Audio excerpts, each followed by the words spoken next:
He had a valid visa. He had a diplomatic passport.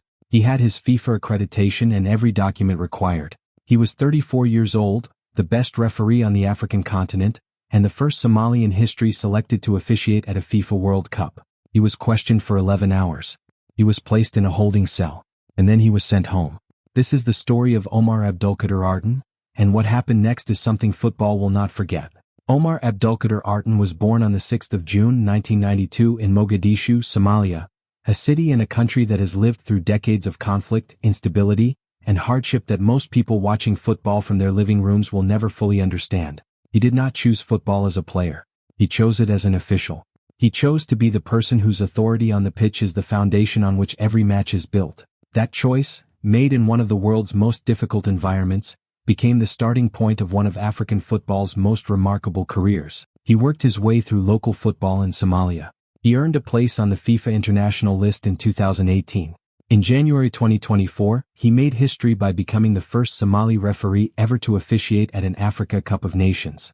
In the 2025-2026 season, he refereed the second leg of the CAF Champions League final, the first Somali ever to lead a continental final. He was appointed to the Under-20 World Cup in Chile, where he took charge of 3 matches, including the third-place playoff. At the end of 2025, he was named CAF Men's Referee of the Year, the best official on an entire continent. And in early 2026, he was personally selected by FIFA referee chief Pierluigi Collina as one of 52 referees chosen from the entire global pool of available officials to work the 2026 FIFA World Cup. The first Somali in history to receive that call. Every credential was earned. Every milestone was real. And every one of them was documented and verified. When Omar Artan boarded a flight to Miami, he was not traveling as a tourist or a visitor. He was traveling as a FIFA-appointed World Cup referee, carrying a diplomatic passport issued specifically by the Somali government to ease his travel after earlier visa difficulties, a valid United States visa confirmed by the Somali embassy in Nairobi, and his full FIFA accreditation. He had the right papers. He had the right documentation. He had a lifetime of work that justified every credential he was carrying. On the 6th of June 2026, his 34th birthday, Omar Artan arrived at Miami International Airport. What followed was not a routine entry process. He was subjected to additional inspection by United States Customs and Border Protection. That inspection lasted 11 hours. According to Artan himself, the questioning focused heavily on Al-Shabaab, the Somali militant organization, a group he has no connection to, no association with, and no knowledge of beyond what any informed person would know from the news. He was placed in a holding cell. He was then declared inadmissible due to what CBP described as vetting concerns. No specific public explanation was provided. He was put on a flight to Istanbul. In his own words, "I had the right papers and everything. I had the right visa. I'm just simply a referee who's trying to live his dream, the biggest dream of my life, to come to the World Cup." The United States government did not leave its position unexplained for long. An anonymous administration official later stated that CBP had determined that Artan was a threat to national security, citing what they described as derogatory information, including association with suspected members of terror organizations. No evidence supporting that claim has been made public. Andrew Giuliani, who leads the White House task force on the World Cup, told the BBC World Service, "While I can't go into the derog on that, I can tell you it was the right decision by Customs and Border Patrol and I support that decision." CBP Commissioner Rodney Scott, speaking at a Washington event, was direct. "I don't really care what you do for a living. The law is still the law. If you don't meet the qualifications to come into the country, we're not letting you in just because we want you to referee a game." It is worth noting that Somalia is one of 12 countries subject to a sweeping travel ban imposed by President Donald Trump's administration. FIFA's response came quickly, and it was precise in its institutional language. The governing body confirmed that Omar Artan would be unable to train and officiate at the FIFA World Cup 2026 after being denied entry to the United States. It confirmed that FIFA is not involved in host country immigration processes, including visa adjudications.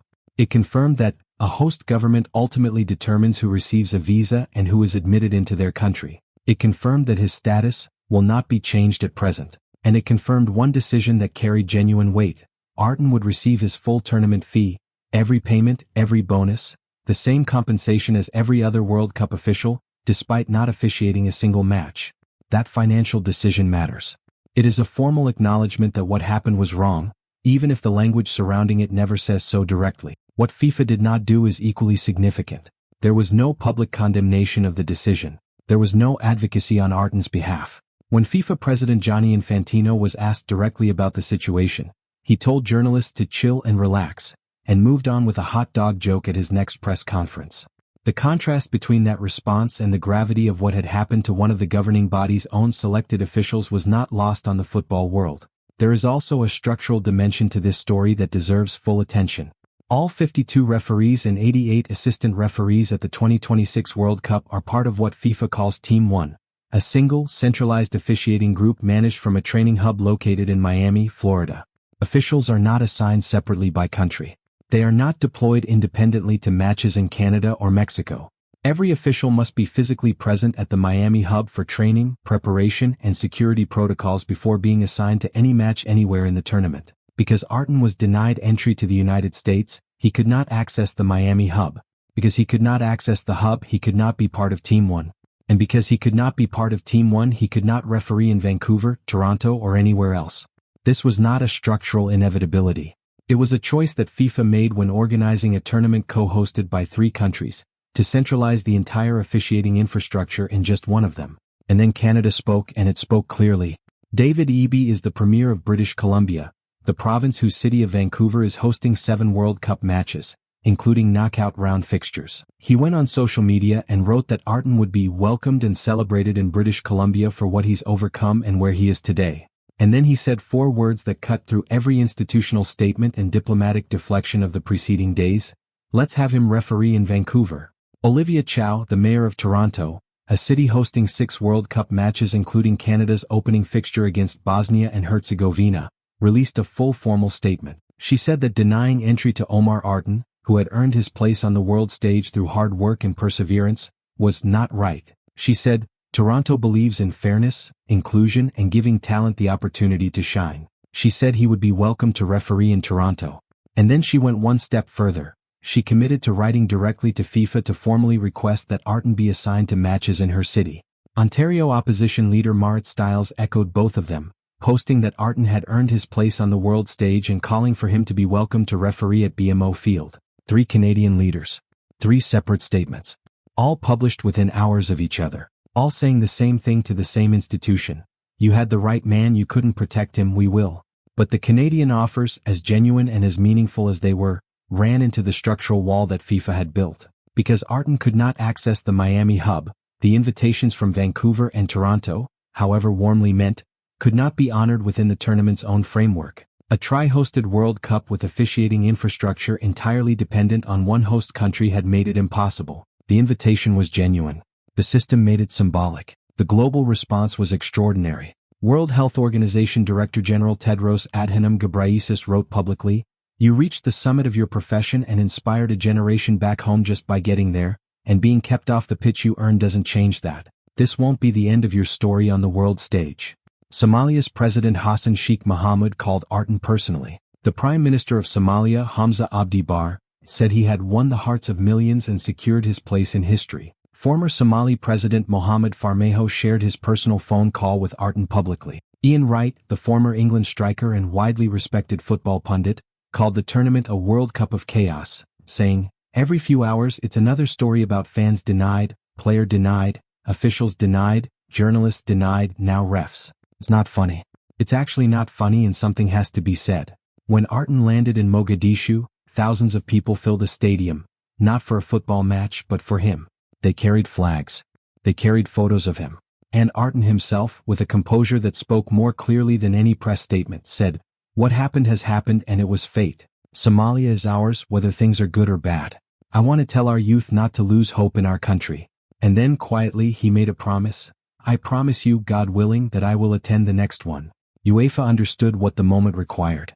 Within hours of Artan landing in Mogadishu, European football's governing body announced his appointment to the 2026 UEFA Super Cup final between Paris Saint-Germain and Aston Villa in Salzburg, Austria on the 12th of August. He will become the first African referee ever to lead a major UEFA final. UEFA President Alexander Ceferin said, "Football is made to connect people." The CAF President Patrice Motsepe personally thanked Ceferin by name in public for giving Artan the stage that the World Cup had denied him. No lengthy deliberation. No deflection. Immediate, specific, and meaningful. Artan's case is not isolated within this tournament. Iranian players and support staff were denied visas for months, eventually forcing Iran's training base to move from the United States to Mexico. Iraqi striker Ayman Hussein was held and questioned for nearly 7 hours at Chicago's O'Hare Airport. Swiss midfielder Breel Embolo was initially denied an entry visa. Iran's fan ticket allocation for the group stage was revoked entirely. The pattern is consistent. A tournament hosted in a country whose current administration has imposed a sweeping travel ban on 12 nations was always going to create exactly these collisions between football's universal ambitions and one government's immigration policy. FIFA knew this risk existed. The decision to centralize officiating infrastructure entirely within the United States made that risk existential for any official from a travel-banned country. The full sequence of institutional responses to what happened at Miami International Airport on the 6th of June tells the story more clearly than any single statement. The United States denied him entry. FIFA said it was not involved and told critics to relax. Canada invited him to Vancouver and Toronto. UEFA gave him the Super Cup. CAF publicly thanked Europe by name. And Somalia filled a stadium to welcome him home. 4 different entities for different kinds of power, one shared assessment. What happened was not right. Omar Artan did not lose his place in football. He said he will be at the 2030 World Cup, staged primarily in Morocco, Portugal, and Spain. David Eby said, let's have him referee in Vancouver. Olivia Chow said she would write to FIFA. Marat Stiles said he earned his place on the world stage. UEFA said football is made to connect people. And thousands of people in Mogadishu said, without words just by being there, that what he built and what was taken from him were both real, and that they saw it and they remembered. The question that remains is whether FIFA will build its officiating infrastructure differently for 2030 and 2034, in ways that do not make the participation of every selected official contingent on the immigration decisions of a single government. That is the structural question this story leaves behind. And the answer to it will determine whether Omar Artan's experience becomes a turning point, or simply another chapter absorbed quietly into the institutional machinery of world football.